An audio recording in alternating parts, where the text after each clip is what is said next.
People often ask me a question that they think is hypothetical, but I treat it with deadly seriousness.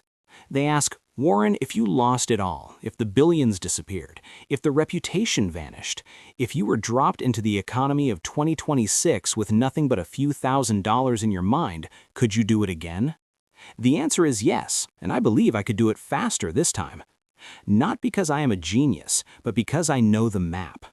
Most people are wandering through the financial jungle without a compass. They're hacking at weeds, getting bitten by snakes, and running in circles. I have walked the path for 80 years. I know where the cliffs are, I know where the water is, and most importantly, I know the difference between noise and signal. If you're watching this and you feel like you're starting from zero, or worse, starting from below zero, I want you to listen closely. The game of money has not changed. The pieces have moved, the board looks different, but the rules of gravity are exactly the same. In 2026, the obstacles are real. Inflation is a tax on your existence. Asset prices are high. Competition is global. But the opportunities are also unprecedented. If I had to rebuild my fortune today, starting from scratch, I would not buy crypto, I would not day trade, I would not start a hedge fund. I would follow a ruthless, boring 5-step protocol that exploits the laws of compounding. This is exactly what I would do day by day, dollar by dollar, to go from broke to free. Step 1. The psychological audit, removing the victim. Before I earned a single dollar, I would fix the machine that generates the dollars, my mind. The biggest barrier to wealth in 2026 is not the economy, it's the narrative running in your head. Millions of people have convinced themselves that the system is rigged, that the little guy can't win, that the rich have taken everything. If I believe the system is rigged against me, I have already lost. I have given away my agency. I have become a victim, and victims never get rich. Victims wait for rescue. I would ruthlessly eliminate any thought that suggests I am owed something. Nobody owes me a living. Nobody owes me a bailout. The market is indifferent to my needs. It only cares about my value. I would adopt a stance of radical responsibility. If I am broke, it is because I have not yet created enough value for the marketplace. That is a painful realization, but it is also a liberating one. Because if I am the problem, then I can be the solution. I would stop watching the news. The news is designed to sell advertisements by making you feel helpless. I cannot afford to feel helpless. I need to feel powerful. I would focus entirely on what I can control: my effort, my spending, and my skills. Everything else is a distraction. Step 2. The income shovel. Skill acquisition.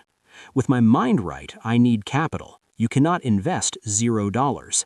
The magic of compounding needs a seed.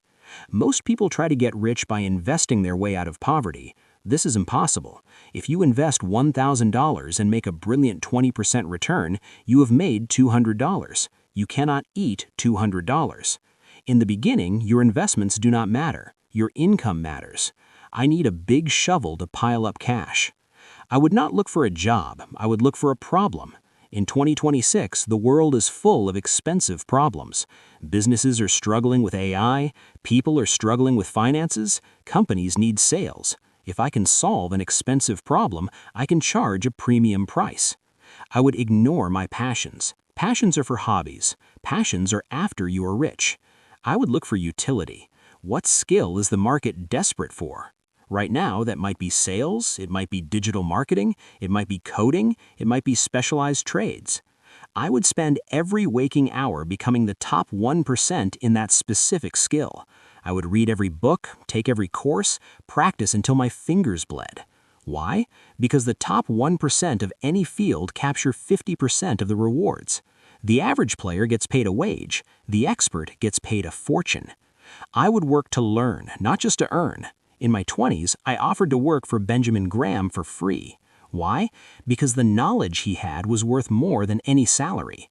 If I can get paid to learn how a business works, I'm getting a double dividend. Step 3. The monk mode gap. Capital accumulation. Now I have income. The shovel is working. This is where 99% of people fail. As soon as they get a bigger shovel, they dig a bigger hole.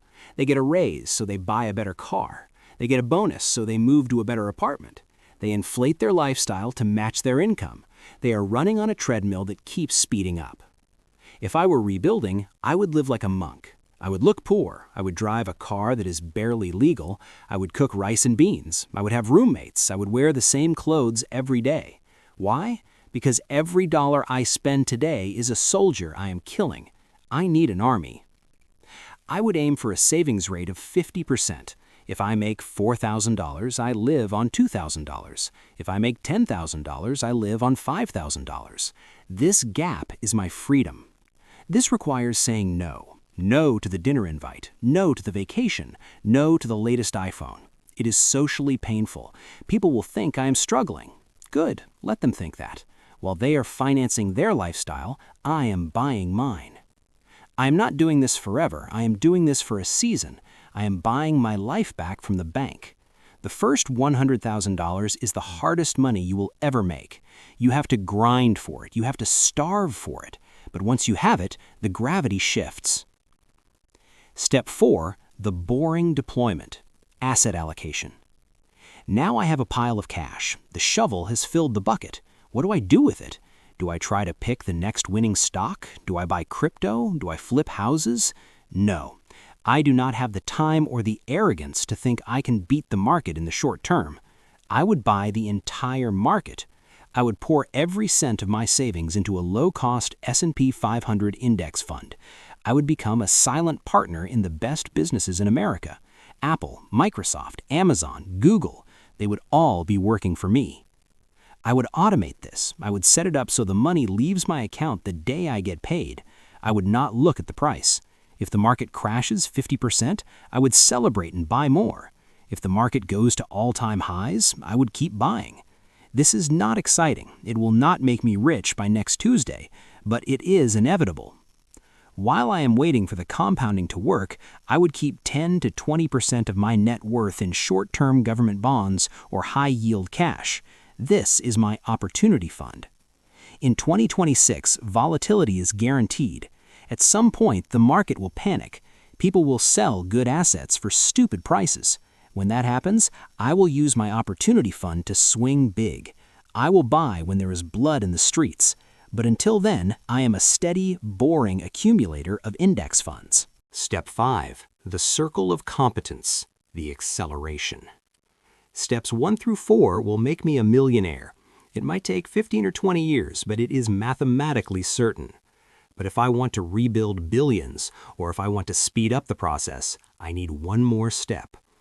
I need to make a concentrated bet. Diversification is for preserving wealth. Concentration is for building it.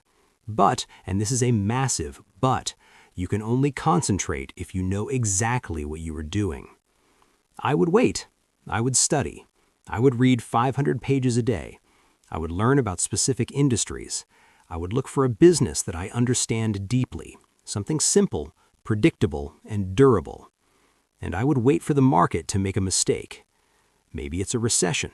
Maybe a great company has a temporary scandal. Maybe an entire sector gets punished. When I see a dollar selling for 50 cents and I am certain it is a dollar, I would move my chips in. I would take a significant portion of my capital and buy that one thing. This is how I made my biggest gains. Coca-Cola, American Express, Geico. I didn't buy 50 things. I bought a few things that I knew were winners, and I bought them when nobody else wanted them. But notice, this is step 5. You cannot do step 5 until you have done steps 1, 2, and 3. You need the capital, the discipline, and the knowledge first. Most people skip to step 5, gamble on a hunch, and go back to 0. The invisible step, the reputation. There is one asset I haven't mentioned, but it is more valuable than money. If I lost all my money, the reason I could make it back is because people trust me. You can lose your cash, but you cannot afford to lose your reputation. In 2026, in a world of scams, deep fakes, and broken promises, character is the ultimate currency. I would keep my promises. I would tell the truth, especially when it hurts. I would treat people fairly. If you were known as a person of integrity, money will find you. Deals will come to you. Partners will want to work with you. A good reputation is a magnet for opportunity. A bad reputation is a repellent. So, there's the blueprint. Fix the mind, radical responsibility. Get the shovel, high income skills. Live the monk life, 50% savings rate. Buy the market, S&P 500 index funds. Wait for the fat pitch, concentrated value bets. It is simple. It is available to anyone. You don't need a high IQ. You don't need rich parents. But it is hard. It is hard because it requires you to be patient when everyone else is rushing. It requires you to be disciplined when everyone else is indulging. It requires you to be rational when everyone else is emotional. If I were starting today, I wouldn't be worried. I would be excited. The miracle of compounding is still working. The American tailwind is still blowing. The only question is, are you willing to do the boring work required to catch it? Most people aren't. They'll watch this video, nod their heads, and go back to buying lottery tickets. Don't be most people. Be the anomaly. Be the person who plants the tree today so you can sit in the shade tomorrow. I did it once. I could do it again. And so can you. Subscribe to this channel. We're going to walk this path together. We're going to ignore the noise and focus on the math. Your fortune is waiting to be built. Start digging.